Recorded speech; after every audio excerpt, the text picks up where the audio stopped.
তো বন্ধুরা আমাকে একজন কমেন্ট করেছে, সে বলেছে যে ওই পয়াকারে পা ফুল স্টপ ঠয়াকারে থা, ওই ছেলেটি সাইকো, এদেরকে নিয়ে ভিডিও না করতে। ঠিক আছে, হ্যাঁ আমি তো বললাম পাঠা মানে ওই ছেলেটা কন্ট্রোভার্সি বাদ দিয়ে দেখ। আমি আজকে দেখলাম, আজকে একটা ভিডিও ছেড়েছে, সে কন্ট্রোভার্সি না, সে শুধু নিজের লাইফস্টাইল দেখিয়েছে। ঠিক আছে, হ্যাঁ আজকে দেখলাম, হ্যাঁ প্রতিদিন রেগুলার যদি ও প্রতিদিন নিজের লাইফস্টাইল বা মানে মানে ব্লগ, যাকে এক কথায় বলা হয় ব্লগ, স্বচ্ছ ব্লগ, ঠিক আছে, সেটার মধ্যে কোনো কন্ট্রোভার্সি নেই, সে করুক না, সে করুক। দেখো আমরা একদম ওকে নিয়ে ভিডিও করবো না, তোমাকে বলছি, তুমি যে বললে না, তোমাকে আমি বলছি একদম, আমি কেন, কেউ করবে না। ঠিক আছে, কারণ কন্ট্রোভার্সি কখন আমরা করি জানো? কারণ কন্ট্রোভার্সি যখন ছুড়ে দেয় তখনই কিন্তু আমরা কন্ট্রোভার্সিটা করি। কন্ট্রোভার্সি যখন ব্লগাররা ছুড়ে দেয় তখনই কিন্তু আমরা কন্ট্রোভার্সি করি। আমরা কিন্তু নিজে ইচ্ছে করে কন্ট্রোভার্সি তুলে নিয়ে আসি না। ঠিক আছে, তারা কন্ট্রোভার্সি ইচ্ছে করে ছুড়ে দেয়, তখনই আমরা কুড়িয়ে কন্ট্রোভার্সিটা করি। মাথায় ঢুকলো না ঢুকেনি? তোমার বলতে হবে না আমি কখন ওদেরকে নিয়ে ভিডিও করব, কখন ভিডিও করবো না, সেটা তুমি আমাকে বলে দেবে না, বুঝেছো? আর তুমি আমাকে বলে দেবে না আমি কখন এদেরকে নিয়ে ভিডিও করবো বা কখন এদেরকে নিয়ে ভিডিও করবো না, কখন কাকে নিয়ে ভিডিও করবো, সেটা সম্পূর্ণ আমি বুঝে নেবো। ঠিক আছে, বুঝে নিলে কমেন্ট করার আগে ভেবে তারপরে কমেন্ট করবে। ঠিক আছে, আচ্ছা এখন কথাটা হলো যে বন্ধুরা, কমেন্ট বক্স সবারই আছে, কমেন্ট করার সবারই অধিকার আছে, সে ভালো হোক খারাপ হোক সে অবশ্যই করবে। কেন? তার মতামতটা কেন জানাবে না, তাই না? তার মতামতটা অবশ্যই জানাবে। তার হয়তো এই কথাটা ও সে ভেবেছে যে না এই কথাটা বলি, তা উনি হয়তো বুঝবে। ঠিক আছে, হ্যাঁ তুমি যে কমেন্ট করেছো, ভালো কমেন্টই করেছো, তোমাকে অসংখ্য অসংখ্য ধন্যবাদ। কিন্তু শোনো একটা কথা বলি, আমি কখন কাকে নিয়ে ভিডিও করবো সেটা সম্পূর্ণ আমি বুঝে নেব। ঠিক আছে, কারণ আমি তো অন ক্যামেরায় বলেই দিয়েছি, ওই ছেলেটা যখন থেকে কন্ট্রোভার্সি আর ভিডিওর মধ্যে আসবে না, একদম ডাইরেক্ট ও ছেড়ে দেবে, তখন ওকে নিয়ে কোনো কন্ট্রোভার্সি ক্রিয়েটাররা ওকে নিয়ে ভিডিও করবে না। ঠিক আছে, হ্যাঁ আজকে আমি অন ক্যামেরায় বলছি, কোনো কন্ট্রোভার্সিরা ওকে নিয়ে ভিডিও করবে না। ঠিক আছে, আচ্ছা এখন আসি একটু মজার স্থলে। ঠিক আছে, যাই হোক কমেন্টটা যে করেছো তোমাকে আমি কথাগুলো ক্লিয়ার করে দিলাম। তা হ্যালো বন্ধুরা, welcome back to my YouTube channel. তোমরা কেমন আছো? আশা করি ভালো আছো, সুস্থ আছো। তো আমিও ভালো আছি। নতুন আবার আরেকটা ভিডিও নিয়ে চলে আসলাম। তো ভিডিওটা শুরু করার আগে বলছি চ্যানেলটাকে সাবস্ক্রাইব করে দেবেন, নোটিফিকেশনটা অন করে দেবেন। নোটিফিকেশনটা অন করে দেওয়ার সঙ্গে সঙ্গে আমার ভিডিওগুলো অবশ্যই পৌঁছে যাবে।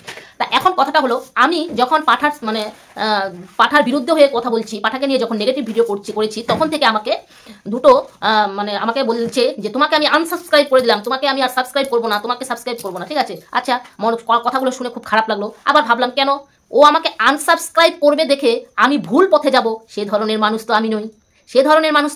কারণ যেটা ভুল সেটা ভুলি, যেটা ঠিক সেটা ঠিকই, অবশ্যই ঠিকের মধ্যে আমি আছি। ঠিক আছে, আচ্ছা এখন কথা হলো, আজকে আমাদের ভাই আজকে ভিডিও দিয়েছে। কি ভিডিও ছেড়েছে? তার লাইফস্টাইল। ও কিভাবে সে বাইরে স্নান করছে, খালি গায়ে স্নান করছে, তার জীবন কাহিনী। ঠিক আছে, তারপরে চুল শুকাচ্ছে, ল্যাব, তার মাকে নিয়ে বেড়াতে যাচ্ছে, হেনা তেনা ল্যাব দিচ্ছে। যাই হোক, তোর ওইগুলো দেখে কেউ ইন্টারেস্ট হয়নি, বুঝেছিস? কেউ অত ইন্টারেস্ট হয়নি। আমিও দেখবো তোর ভিডিওর মধ্যে ভিউজ কত, অত দম্ভ কোথা থেকে আসে আমরাও দেখে নিব, বুঝেছিস?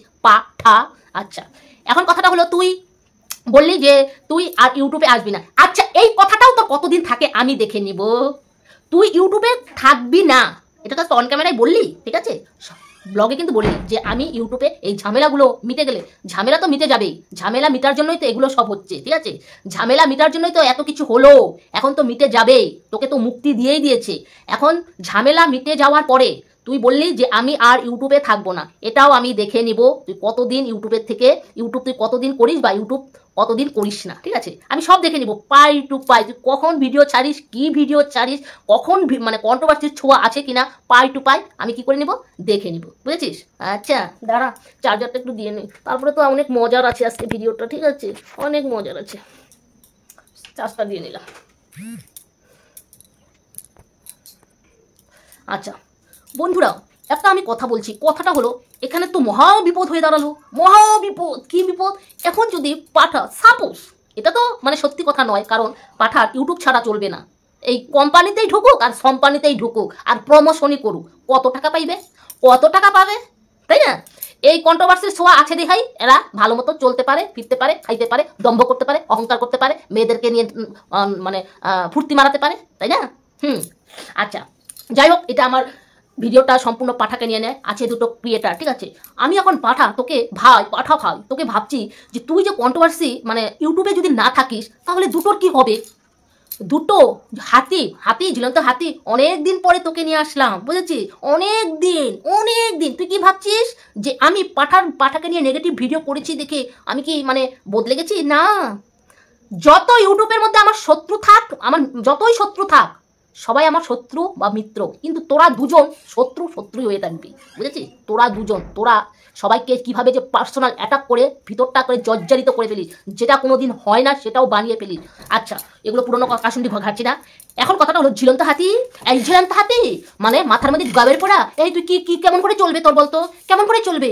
এখন যদি পাঠা যদি ইউটিউব না করে, পাঠা যদি ওয়াইটি থেকে ছেড়ে চলে যায়, কারণ পাঠা ইউটিউব করবে না। কিসের জন্য করবে না? কিসের জন্য করবে না? তারও কারণ আছে। কারণ যে মানে বউকে নিয়ে কেচ্ছা তুলে তুলে ভিডিও করতো, সেটা তো এখন পারবে না, সেটা তো এখন পারবে না। কারণ এই সাধারণ ব্লগ দিলে পাবলিকে দেখবে না, পাবলিক পছন্দ করবে না। ওই জন্য পাঠা সব জানে যে আমি যদি এখন ব্লগ দেই তাহলে আমার ব্লগ কেউ দেখবে না। কারণ এখন তো আমি করতেও পারবো না, কারণ আমার বউ আমাকে ডিভোর্স দিয়ে দিয়েছে।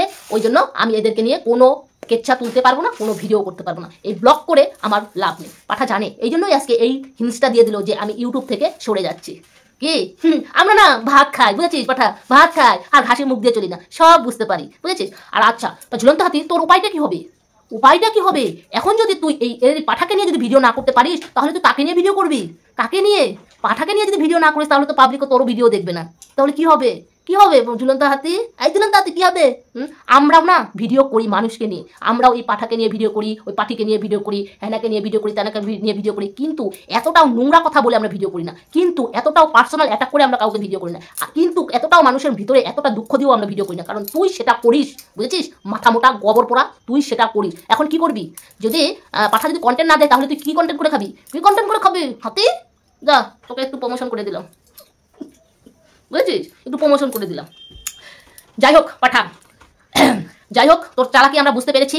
তুই এখন কিসের জন্য তুই বলছিস যে আমি আর ইউটিউবে থাকবো না? কারণ তুই যে কেচ্ছা তুলতে পারবি না, সেই জন্য তুই ইউটিউবে থাকবি না, বুঝেছিস? কারণ কেচ্ছা তুই ভাবছিস যে আমি তো সুন্দরভাবে চলছে, সুন্দরভাবে আমার জীবন চলছে, সুন্দরভাবে জীবন চলছে, সাথে তোর মাও সায় দিচ্ছে, তাই না? সাথে মাও সায় দিচ্ছে, কিন্তু সব আমাদের মানে তোদের মানে কি বলে একটা মানে জল ঢেলে দিল নাকি, ওই কথা, তাই না? সব কিছু মানে নষ্টের মূল হলো তোর ওই রক্ষিতা, বুঝেছিস? আজকে বলতে বাধ্য হচ্ছি ওই রক্ষিতাকে মেন কালপিট। তুমি ঘুঘু দেখেছো, ভাত দেখোনি? হ্যাঁ, নে তোকে ছেড়ে দিয়েছে, এখন নিয়ে আদর করে মস্তি করে এখন পিড়িতে সুয়াগে এখন পাঠাকে কর, নে ছেড়ে দিয়েছে, সাইকো ছেড়ে দিয়েছে, নে এখন মুক্তি দে, বুঝেছিস? তুই বললি না আমাকে মুক্তি দাও, তোকে কি মুক্তি দিবে? তুই মুক্তি দেওয়ার কোন কাজটা করেছিস? যদি বুঝতাম সাইকো যখন চলে আসলো, যখন ওই পাঠা তোকে যদি নিয়ে ফুর্তি না মারতো, তুই যদি না আসতিস, তাহলে বুঝতাম যে না তুই সঠিক মানুষ, কিন্তু তা তো না। নির্লজ্জ থাকা। আর ঝুলন্ত হাতে চিন্তা করিস না, বুঝেছিস? আমার তো তোকে নিয়ে এখন চিন্তা, তুই কোন কন্টেন্ট করবি? তোর তো এখন ওই কন্টেন্ট ছাড়া পাঠা যদি ইউটিউব থেকে চলে যায়, তাহলে আমাদের ঝুলন্ত হাতে কি করে চলবে? মানুষের নামে আমি টাকা বেলা তোমার বের করে দিব বাচ্চা।